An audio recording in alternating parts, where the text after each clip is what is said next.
Assalamualaikum warahmatullahi wabarakatuh. Salam sejahtera, salam kebajikan bagi kita semua.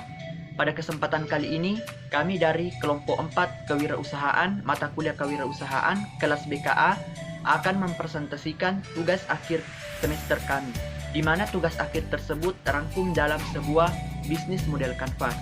Adapun bisnis model kanvas yang direncanakan oleh kelompok kami yaitu sebuah usaha sablon baju. Sebelum kami mempresentasikan bisnis model kanvas kami, izinkanlah saya selaku moderator untuk memperkenalkan terlebih dahulu anggota dari kelompok 4. Yang pertama ada Saudari Sri Resuki Amalia, yang kedua ada Lutfia Sidargani, yang ketiga ada saya sendiri Muhammad Yusran Hayat selaku moderator, yang keempat ada Nur Hakiki Fajar Ramadhani, yang kelima ada Magfira Aulia Makmur, dan yang terakhir ada Saudara Irgi Aryal Kadri. Bisnis model kanvas merupakan suatu langkah kerja yang dimana di dalamnya terdapat sebuah perencanaan suatu usaha yang digambarkan secara visual agar dapat mudah dipahami. Nah, bisnis model kanvas ini di dalamnya harus memuat 9 elemen-elemen. Bisnis model kanvas yang direncanakan oleh kelompok kami yaitu usaha sablon baju. Menurut kami, usaha sablon baju merupakan suatu usaha yang sangat strategis karena kenapa? Berbusana merupakan suatu kebutuhan dasar yang harus dimiliki oleh manusia. Jadi kami berpikir bahwa dengan mengambil suatu usaha tentang busana, maka usaha kami tidak akan pernah mengalami kepunahan karena suatu kebutuhan dasar manusia yaitu tentang memakai baju. Selanjutnya adalah dengan sekarang ini baju kaos yang memiliki gambar-gambar desain yang disablon tersendiri itu merupakan suatu daya tarik tersendiri bagi anak muda sekarang. Maka dari itu kelompok 4 memilih usaha untuk sablon baju. Selanjutnya, ke-9 elemen-elemen yang terdapat dalam bisnis model kanvas kami akan dijelaskan oleh pemateri kami secara bergiliran. Customer segment atau segmentasi pelanggan merupakan sebuah komponen dalam bisnis yang berkaitan langsung dengan demografi pelanggan. Dalam bisnis sablon baju ini, kami membagi 4 kategori customer segment. Yang pertama yaitu remaja. Kami memilih remaja karena tak sedikit dari mereka yang selalu mengikuti perkembangan zaman dan selalu mengikuti tren-tren yang baru yang dianggap eksis saat ini. Salah satunya yaitu penggunaan pakaian dengan desain yang unik. Yang kedua adalah anak perkuliahan. Baju yang kami buat ini dapat digunakan ke kampus dan jalan-jalan ataupun belanja bersama teman-teman mereka. Yang ketiga yaitu komunitas fashion. Komunitas fashion dapat membantu dalam memperkenalkan produk kami ke publik dengan menggunakan daya tarik tersendiri. Keempat adalah masyarakat dengan ekonomi menengah, yaitu kami menargetkannya pada masyarakat yang penghasilannya cukup untuk kebutuhan hidup sehari-hari dan kebutuhan lainnya, sehingga mereka juga bisa menikmati tren baru dengan budget yang mencukupi.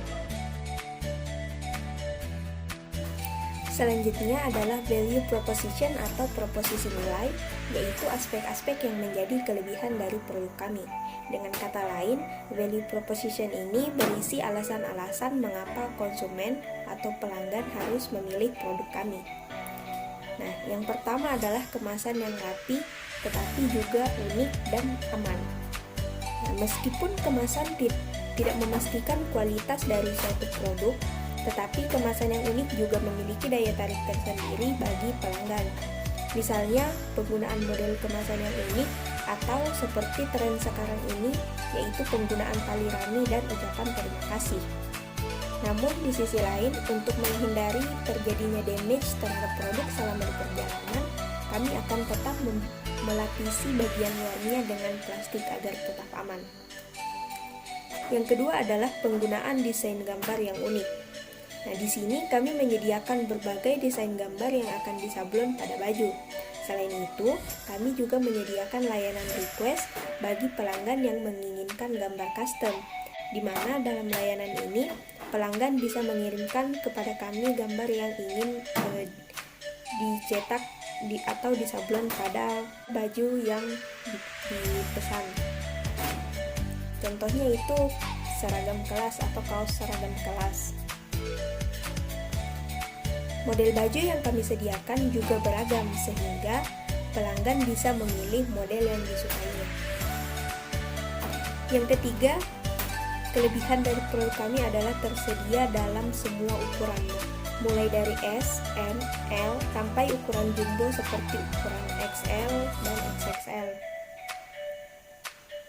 Meskipun kelebihan ini juga dimiliki oleh banyak produsen lain, tetapi tidak sedikit juga toko yang hanya menyediakan ukuran tertentu atau seringkali stoknya cepat habis, sehingga terkadang pembeli harus menunggu selama beberapa waktu untuk menunggu ukuran yang dipesannya itu di-restock kembali oleh penjualnya. Nah, di sini karena kami memproduksi sendiri baju yang kami jual, maka stok akan selalu tersedia dan kalaupun habis tidak akan membutuhkan waktu lama untuk di-restock. Nah, selanjutnya adalah bahan yang nyaman dan lembut. Kenyamanan pemakainya menjadi salah satu faktor terpenting bagi penilaian suatu produk. Karena kami menargetkan anak muda sebagai pelanggan, maka kami berusaha membuat produk yang selain nyaman dipandang dan memenuhi kebutuhan estetika, tetapi juga nyaman dipakai dan memenuhi kebutuhan praktis bagi anak muda yang banyak beraktivitas, entah itu di sekolah atau kampus, organisasi, hobi, dan lain-lain. Baik, saya akan melanjutkan pemaparan materi, yaitu materi pada poin ketiga, channel atau saluran. Channel atau saluran kami mengambil dengan menggunakan media online, brosur, pameran, dan fashion show. Nah, yang dimaksud dengan media online merupakan sebuah sarana untuk berkomunikasi secara online melalui website dan aplikasi yang hanya bisa diakses dengan internet, berisikan teks, suara, foto, dan video. Nah, media online kami gunakan untuk mempromosikan produk kami, baik itu melalui aplikasi Shopee, akun Instagram toko kami, dan lain-lain. Nah, mengapa kami mengambil menggunakan media online untuk channel atau saluran? Karena zaman sekarang yang serba canggih, baik anak muda, orang tua, hampir dari mereka semua pasti menggunakan media online, sehingga kami lebih mudah untuk mempromosikan produk yang ingin kami jual. Dengan begitu, produk kami juga gampang dikenali banyak orang dan juga memudahkan pelanggan untuk berbelanja, sehingga tak perlu lagi untuk keluar rumah untuk datang ke toko kami. Cukup saja dengan memesan lewat media online. Nah, selanjutnya itu brosur. Nah, yang dimaksud dengan brosur itu suatu media yang digunakan untuk mengirimkan promosi dan memberikan informasi produk kepada pelanggan. Nah, mengapa kami juga mengambil menggunakan brosur untuk mempromosikan produk kami? Karena dengan membagikan brosur secara langsung di tempat keramaian mungkin adalah cara yang bagus untuk memasarkan produk yang kami jual, sehingga kami juga dengan mudah menawarkan kepada calon konsumen informasi tentang produk kami. Nah, selanjutnya itu pameran.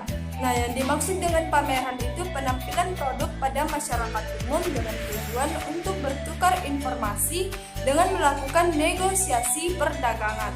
Nah, mengapa kami mengambil dengan mengadakan pameran? Karena event pameran selalu ramai dipadati pengunjung.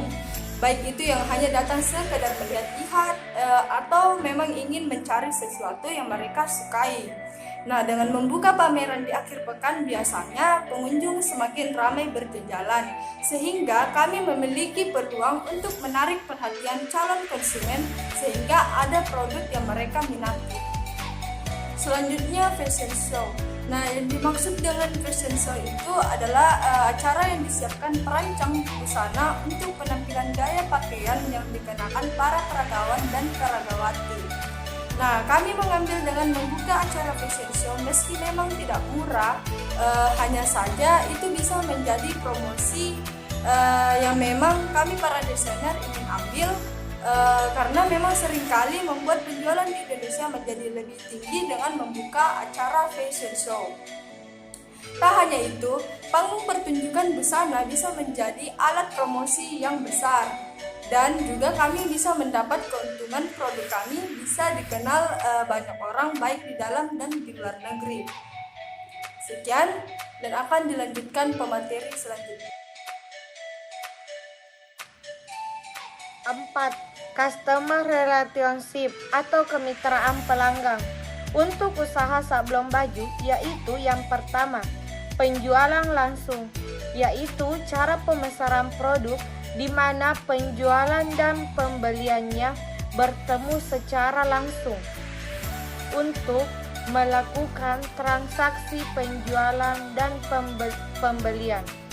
Yang kedua, reseller, yaitu menjual kembali sebuah baju dari supplier.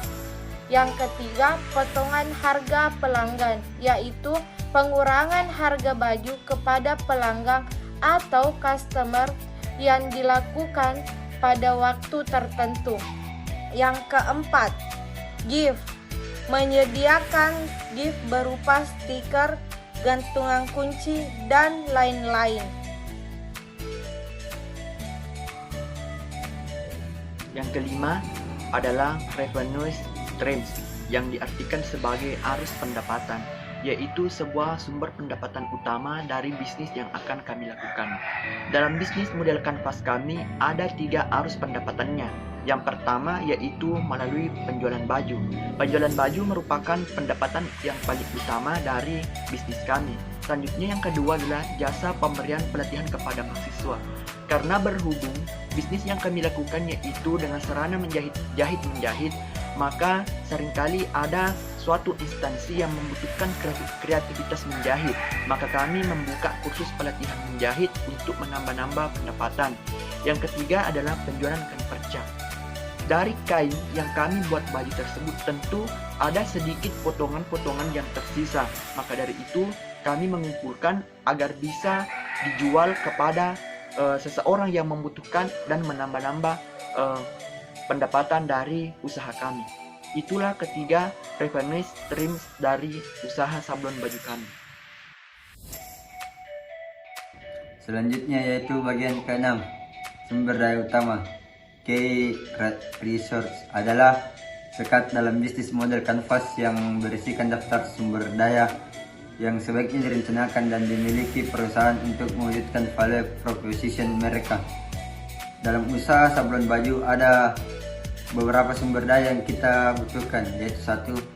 Mesin jahit, 2. Mesin press, sablon untuk mendesain baju dengan desain yang unik, 3. Kain yang merupakan bahan utama, dan 4. Mesin pemotong, dan yang terakhir adalah 5. benang. Sekian, Assalamualaikum warahmatullahi wabarakatuh.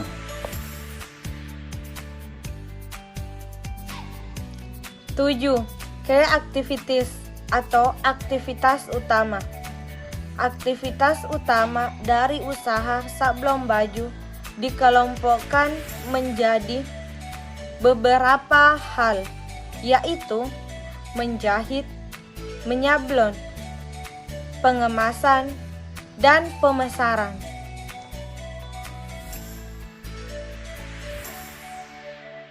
Key partner atau mitra utama merupakan pihak-pihak yang bisa kita ajak untuk bekerja sama dengan tujuan menyokong dan mengoptimalkan alokasi sumber daya, mengurangi resiko dan ketidakseimbangan persaingan, serta meningkatkan kinerja. Mitra utama kami dalam bisnis ini seperti mall, karena mall adalah tempat yang umum dan pasti selalu ramai didatangi oleh semua gender dan usia, maka dari itu kami memilih mall sebagai mitra utama. Yang kedua adalah toko baju. Kami memilihnya karena bisa dijadikan tempat belajar secara langsung, tempat bertemunya penjual dan pembeli, tempat penyedia kebutuhan fashion yang sedang tren seperti saat ini, dan tempat bertukar informasi. Dan yang terakhir adalah online shop. Dalam hal ini memudahkan kami untuk mempromosikan produk kami ke sosial media dan semua orang dapat mengaksesnya kemanapun, dimanapun, dan kapanpun itu. Selanjutnya adalah cost structure atau struktur biaya, yaitu biaya-biaya yang diperlukan dalam menjalankan key activities, atau aktivitas kunci, dan menghasilkan value proposition atau proposisi nilai. Nah, biaya-biaya yang kami maksud yaitu biaya beli kain dan alat pemotong kain, biaya beli mesin jahit dan mesin sablon, biaya membeli tinta print sablon, biaya listrik, biaya kemasan, biaya sosialisasi, promosi, pajak dan perizinan, dan juga upah penjahit baju. Nah, bisa dilihat di sini biaya-biaya yang harus dikeluarkan secara rutin yaitu biaya beli kain, biaya beli tinta print sablon, biaya listrik, biaya kemasan, biaya sosialisasi dan promosi, dan juga upah penjahit baju.